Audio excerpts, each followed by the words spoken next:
मेरी चतुर्थावस्था ये है माँ कि मेरी पुत्री के जन्म से पहले मुझे 100 पुत्रों की प्राप्ति हो, ताकि उसके जन्म के उपरांत उसे 100 भ्राताओं का प्रेम मिले।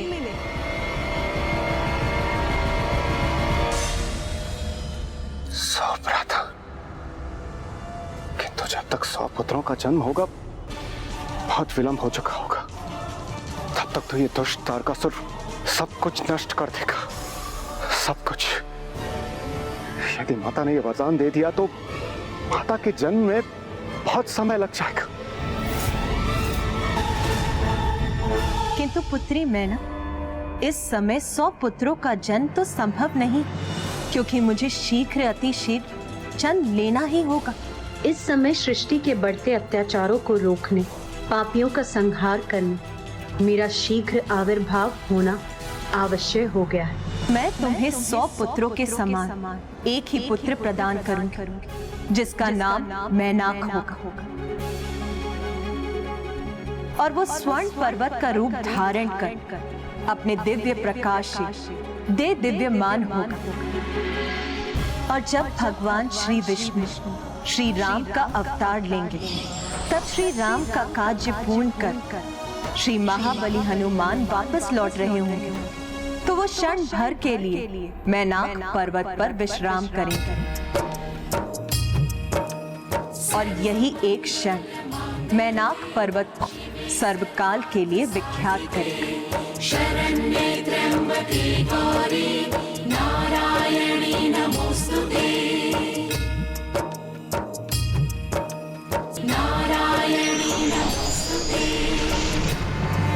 माता आदि शक्ति के शब्दों का पालन करने पर माता को पुत्र रूप में मैनाक की प्राप्ति हुई, और जब स्वयं माता आदि शक्ति के जन्म लेने का समय समीप आया तो उन्होंने तारकासुर को एक और चेतावनी भी दी।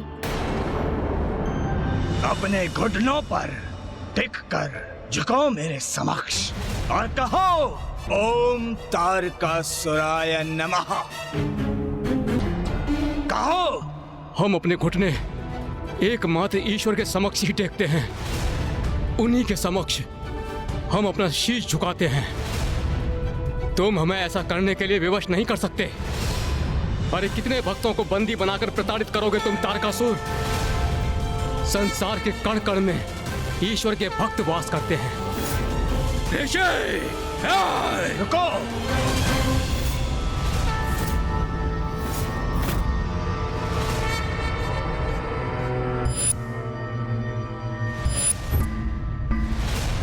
इस तुच्छ ऋषि ने मेरे मन में एक अति उत्तम विचार उत्पन्न किया है। तुम्हारे अनुसार संसार के कण कण में ईश्वर भक्त हैं, तो मैं संसार के कण कण को छिनवा कर उन ईश्वर भक्तों को बंदी बनाऊंगा और तुम्हारे समक्ष उनकी हत्या करूंगा, जिसके उत्तरदायी होगे तुम। बहुत आनंद आएगा मुझे।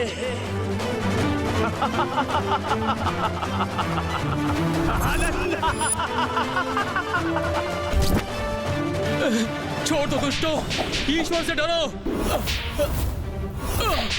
बहुत घमंड है ना तुझे अपने ईश्वर पर। देखते हैं तेरा ईश्वर इस नरसंहार से कैसे रोकता है।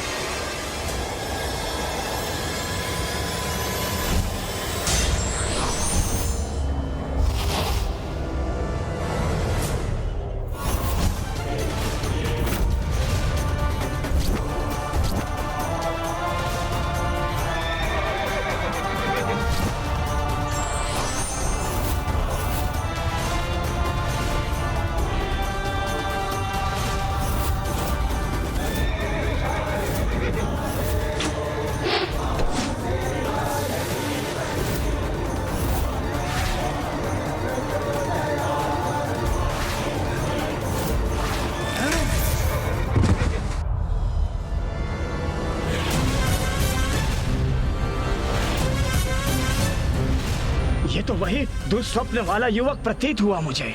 क्यों ये युवक मुझे बार बार दिखाई दे रहा है? क्या वो युवक वास्तव में था वहाँ, अथवा वो मात्र मेरा भ्रम था? ये कैसे संभव है? क्यों दिखाई दे रहा है ऐसा दृश्य मुझे? भ्रमित तारकासुर उस लघु पराजय से विचलित होकर जो उसने किया, उसका तो विचार किसी को भी निःशब्द कर दे। गुणेश जी, तारकासुर अब तक जो कर चुका था, क्या वो दुष्टता की पराकाष्ठा नहीं थी? इससे अधिक वो अब क्या करने जा रहा था? हत्या, ईश्वर के भक्त की हत्या।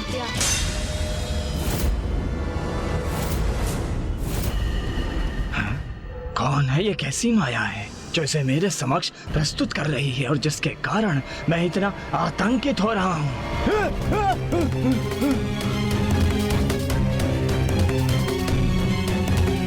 आप नीचे गिर गए थे तो मैं उठने में आपकी सहायता कर रहा था। सहायता? तू मेरी सहायता करेगा? तारकासुर की तू करेगा? हाँ? दूर हट! तुच्छ ऋषि, तूने मुझे स्पर्श करने का दुस्साहस कैसे किया? त्रिलोक विजेता तारकासुर हूं मैं। मुझे किसी की सहायता की आवश्यकता नहीं, और तुम्हारे जैसे तुच्छ मायावी और वृद्ध ऋषि की तो कदापि नहीं। मूर्ख समझते हो तुम सब मुझे। सब ज्ञात है मुझे, सब। ये माया तुम्ही ने उत्पन्न की है ना? उद्दंड ऋषियों, मेरे साथ मायावी क्रीड़ा कर मुझे दया की दृष्टि से देखने का दुस्साहस कर रहे हो तुम, तो उचित है दंड दूंगा तुम्हें मैं। तुम सभी को मृत्यु दंड दूंगा मैं, मृत्यु दंड दूंगा मैं। सैनिकों, हत्या कर दो इन दुष्ट ऋषि मुनियों की, कोई शेष न रहे। ईश्वर भक्तों का ये सामूहिक हत्याकांड सभी के लिए एक उदाहरण होना चाहिए, और इसके उपरांत कोई मुझसे उद्दंडता करने का साहस नहीं करेगा। देख क्या रहे हो? अंत करो इन सबका। मारो इन्हें, किसी को नहीं छोड़ना। हे माता, हमारी सहायता करें। हे माता, हमारी रक्षा करें। माता, ये पापी तारकासुर तो धृष्टता के चरम को भी पार कर चुका है। ईश्वर भक्तों का अंत करने पर तुला। देवराज, मात्र देवी आदि शक्ति उसे ऐसा कदापि नहीं करने देगी। आप सब स्तुति गान कर उनका आह्वान कीजिए।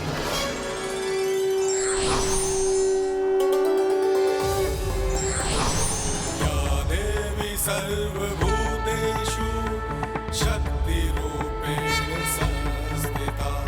नमस्तस्यै नमस्तस्यै नमस्तस्यै नमो नमः।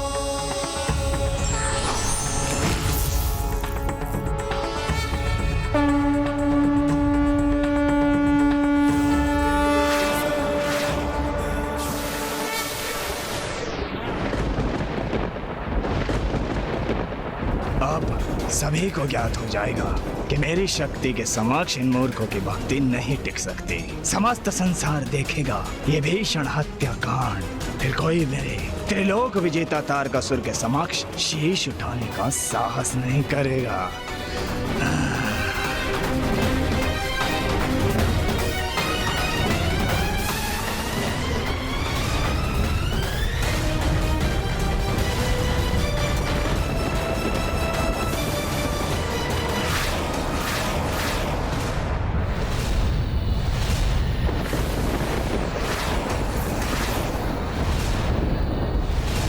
ये तो वही तेजस्वी युवक है। यह असंख्य प्रतिरूप धारण कर अचानक कैसे प्रकट हो गया?